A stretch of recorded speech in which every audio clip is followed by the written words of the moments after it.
Assalamu alaikum everyone. Welcome to our last lecture related to the criminal justice system in Pakistan.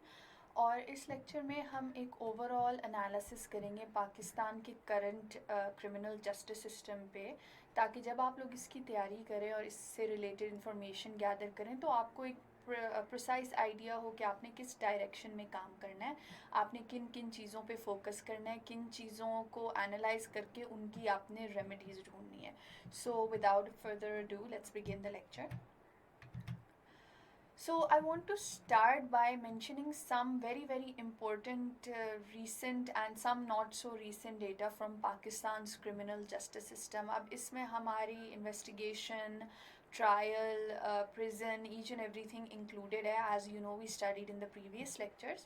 तो अब थोड़ी सी ऐसी facts and figures की तरफ आते हैं जिससे आप लोगों को idea होगा कि what a huge issue we have at hand.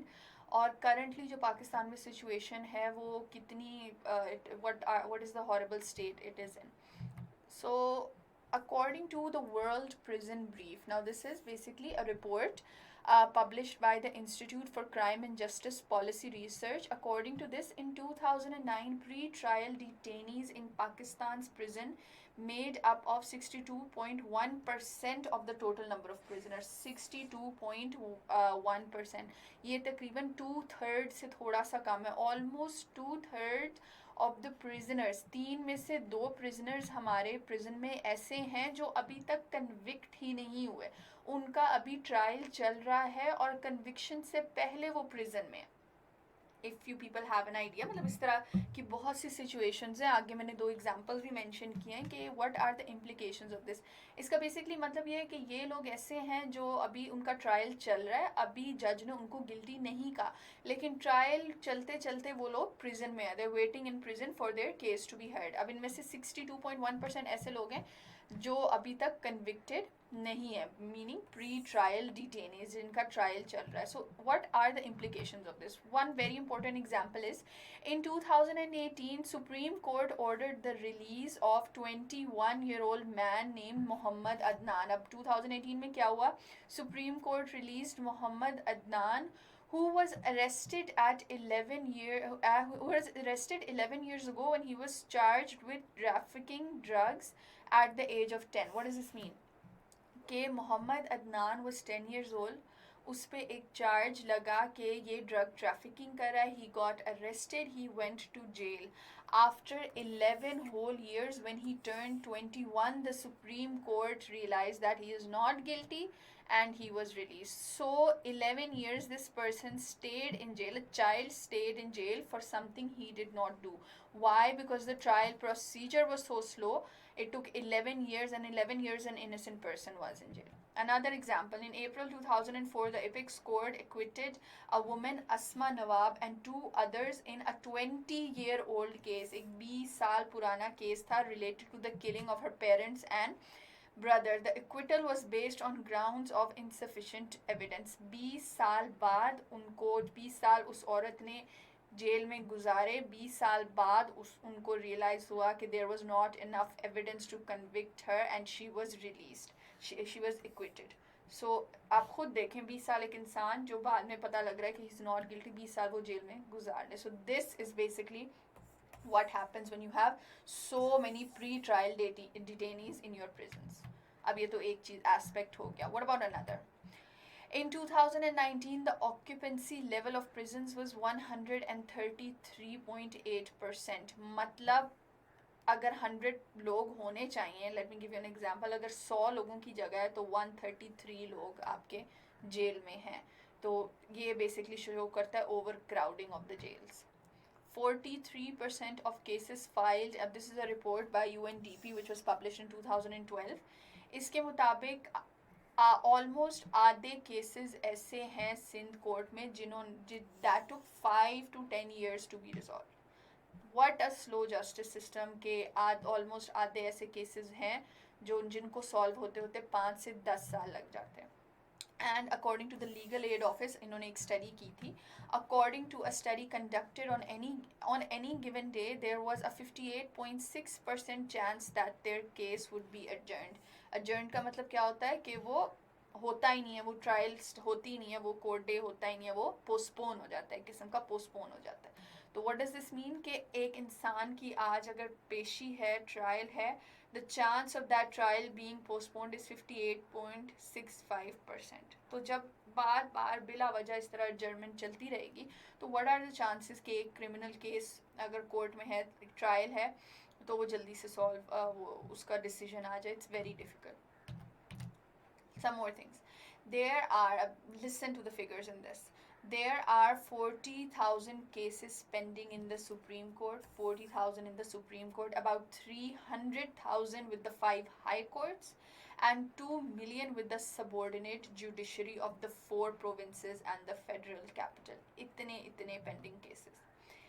And according to the World Justice Report, which was published in 2017 and 18, अब जिनके लिए ये stats थोड़े पुराने, keep updating them, find updated data.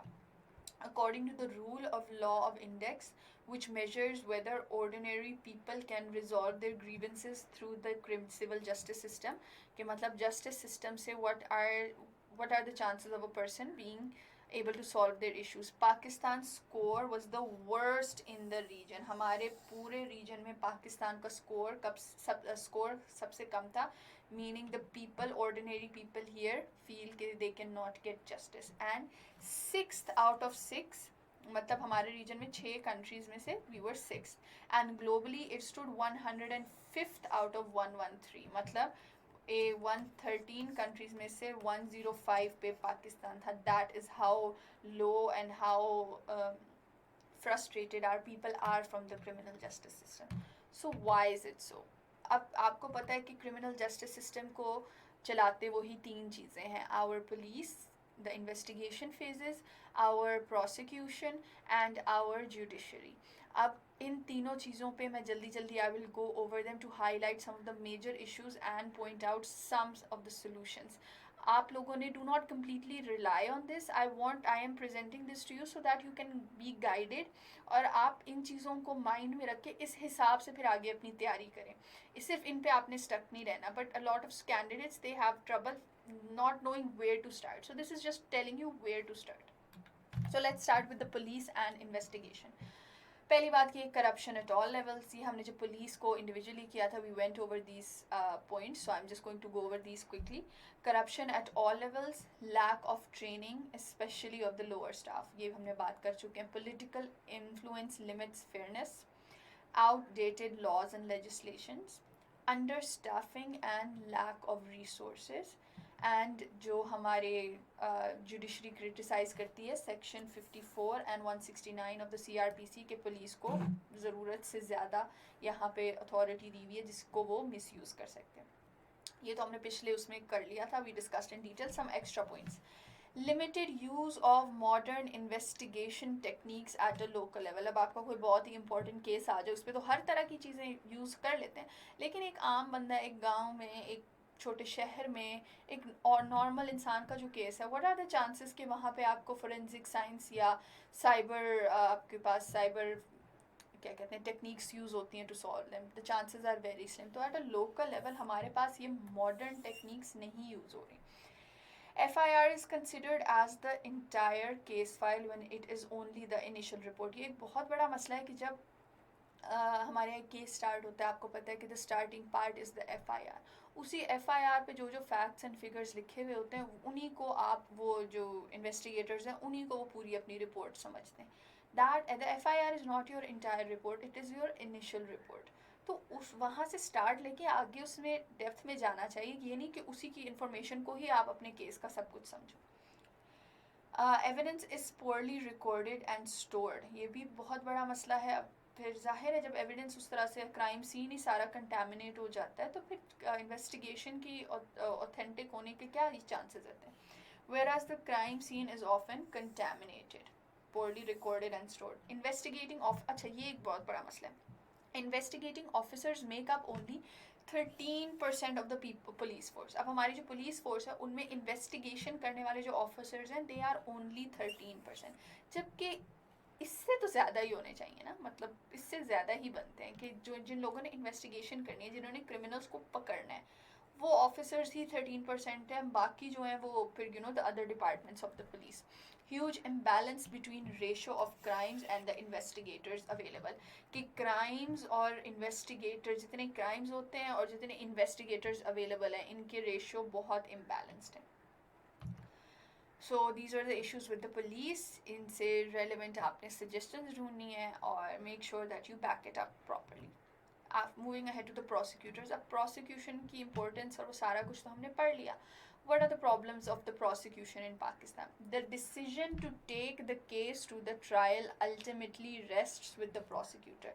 This shows us how important this prosecutor is. एक case police बना ले, उसको कोर्ट तक अगर ट्रायल तक लेके जाना है तो ये डिसीजन प्रोसिक्यूटर के पास होता है. Extremely low on funds and resources. Just like the police, ये भी extremely low on funds and resources, which limits their productivity and their efficiency. Induction of recruits with criminal law expertise still remains a big challenge. जो prosecutors, जो public prosecutors आते हैं, उनकी उस तरह से training नहीं होती कि वो criminal cases को handle कर सकें, तो they need proper training before that. Separation of prosecution from police needs special funding and managed with competent lawyers. Previously जो prosecution थी वो आपकी पुलिस के अंडर ही आती थी, तो पुलिस में से ही उसको सारे रिसोर्सेज और बजट और एवरीथिंग एलोकेट होता था. अब प्रोसिक्यूशन जो कि अलग हो चुकी है, अलग होने के बाद वो बिल्कुल ही इट्स कम्प्लीटली हेल्पलेस. उसके पास उस तरह से फंड्स वगैरह नहीं है, तो उसको एक स्पेशल सेपरेट इंस्टीट्यूशन बनाने के लिए, स्ट्रॉन्ग इंस्टीट्यूशन बनाने के लिए, it need separate funding as well. No separate training for becoming a prosecutor and no training after they have been inducted. अब होता क्या है, लॉयर बनो, प्रोसिक्यूटर बन जाओ. ठीक है, प्रोसिक्यूटर बन गए. अब यहाँ पे दो अलग फेजेस में ट्रेनिंग हो सकती है. पहली बात ये, जब आप एक लॉयर बन रहे हो तो आप पहले से स्पेशलाइज कर लो कि I want to be a prosecutor. तो उन प्रोसिक्यूटर्स की पहले से उनके सिलेबस में, उनकी ट्रेनिंग में, उनके कोर्स में ही उनकी उस तरह थोड़ी प्रोसिक्यूटर्स वाली ट्रेनिंग होनी चाहिए. चलो तब नहीं होती, इमेजिन तब नहीं हो रही, ठीक है. What about when they are hired? जब एक पब्लिक प्रोसिक्यूटर हायर हो जाता है, जब वो इंडक्ट हो जाते हैं, तब भी उनकी कोई ट्रेनिंग नहीं है. बाकी हर उसकी आप ट्रेनिंग करवा रहे हो, but this prosecutors need to be trained after induction. चाहे स्मॉल हो, चाहे ड्यूरेशन इतनी ज़्यादा ना हो, बट उनकी सेपरेट ट्रेनिंग होनी चाहिए. Inadequate role and influence in the investigation phase which leads to weak trial. What does this point mean? इस पॉइंट का मतलब ये है कि देखें, आपके पुलिस ऑफिसर ने केस बनाना है, एविडेंस कलेक्ट करनी है, प्रोसिक्यूटर ने ट्रायल में उसको प्रेजेंट करना है. अब जो प्रोसिक्यूटर है, उनकी इन्वेस्टिगेशन फेज पे उस तरह से इन्फ्लुएंस नहीं है, ना पुलिस वाले उनसे उस तरह से सुनते हैं इन्वेस्टिगेट करते हुए. अब प्रोसिक्यूटर इज़ अ लॉयर, उसको पता है कि किस तरह से चीज़ें कोर्ट में सही समझी जाएंगी, किस तरह से मैं उनको सही साबित कर सकूंगा. अब अगर प्रोसिक्यूटर देखे और उसके पास पूरी इन्वेस्टिगेशन सारी कंप्लीट होके आ जाए, वो देखता है कि केस तो इतना स्ट्रांग है ही नहीं, तो इट इज़ इम्पोर्टेंट कि इन्वेस्टिगेशन फेज में भी प्रोसिक्यूटर का इन्फ्लुएंस हो. वो बताए कि हाँ, आप लोग ये जो कर रहे हो ठीक है, it sounds good, but to make it better in court, to make it better in trial, ये चीज़ें भी आपको करनी चाहिए. We will need these things as well. उससे क्या होता है, उससे आपका ट्रायल इतना स्ट्रॉन्ग हो जाता है कि the chance of a criminal being convicted becomes higher. Belief that the public prosecutors are incompetent causes victims to turn towards private attorneys who the police do not cooperate with completely. अब जो आपके public prosecutors हैं, उन पे लोगों को उस तरह से यकीन नहीं आता, वो क्या करते हैं, वो प्राइवेट लॉयर्स की तरफ जाते हैं, अटर्नीज़ की तरफ जाते हैं, और उससे क्या होता है, उनके साथ पुलिस उस तरह से कोऑपरेट नहीं करती क्रिमिनल इन्वेस्टिगेशन में. And the last point, prosecutors also engage in private practices which raises doubt in their commitment to criminal cases. अब ये prosecutors when they feel they are underpaid, they are humans as well, वो क्या करते हैं, वो साथ साथ अपनी private practice भी करते हैं. तो क्या होता है, लोग समझते हैं कि ये लोग जो हैं ये अपनी private जो इनका प्राइवेट काम है उस पर ज़्यादा फोकस करें for the money, and this is just a normal job. तो उससे क्या है, उन पे रिलायबिलिटी कम हो जाती है, उनका पब्लिक इमेज डैमेज हो जाता है. This is a very similar cases we have with doctors और विद टीचर्स. हम डॉक्टर्स को कहते हैं कि सुबह आप गवर्नमेंट हॉस्पिटल में बैठो, शाम को क्लिनिक पे जाते हैं, तो इन ये फोकस क्लिनिक पे ही करते हैं, गवर्नमेंट हॉस्पिटल में नहीं करते. तो यहाँ भी वही इशू आ जाता है कि उन पे फिर लोग रिलाई नहीं करते. सो these are the problems with the prosecutors in Pakistan, and remember to study these further in greater detail. And the last part, the courts. Insufficient number of courts and inadequate infrastructure.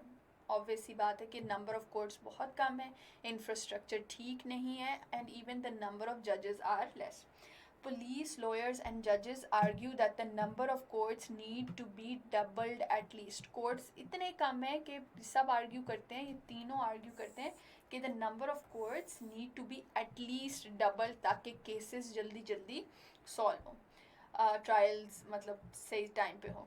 If made, staffing these courts will be an even more excruciating task. Suppose हमने courts और बना लिए, how easy would it be to staff them? It will not. तो खुद सोचें, course आप double कर लें, फिर उनके सारे लोगों को स्टाफ करना, उनका खर्चा, उनकी पे, ईच एंड एवरीथिंग, वो एक अलग मसला है. फ्रीक्वेंट अजर्नमेंट ऑफ केसेस, ये हमने पीछे पढ़ा था कि जब केस आपका जो ट्रायल है वो डिले हो जाता है, वो किसी और दिन पे चला जाता है. फ्रीक्वेंट अजर्नमेंट में आप लोगों ने ये मेंशन करना है कि प्रॉपर रीज़न होनी चाहिए. Until and unless there is a solid reason, cases should not be adjourned in a court. Many judges appointed are fresh graduates with minimum years of practice. अब जो जज बन रहे हैं एग्ज़ाम से, उनकी उस तरह से फील्ड में प्रैक्टिस नहीं है. So there this needs to be, जाहिर है जब उनका वो काम एक्सपीरियंस नहीं है तो उनके जज की प्रैक्टिस होने पे भी इशू तो आएगा ना. Lack of specialisation, either criminal और सिविल.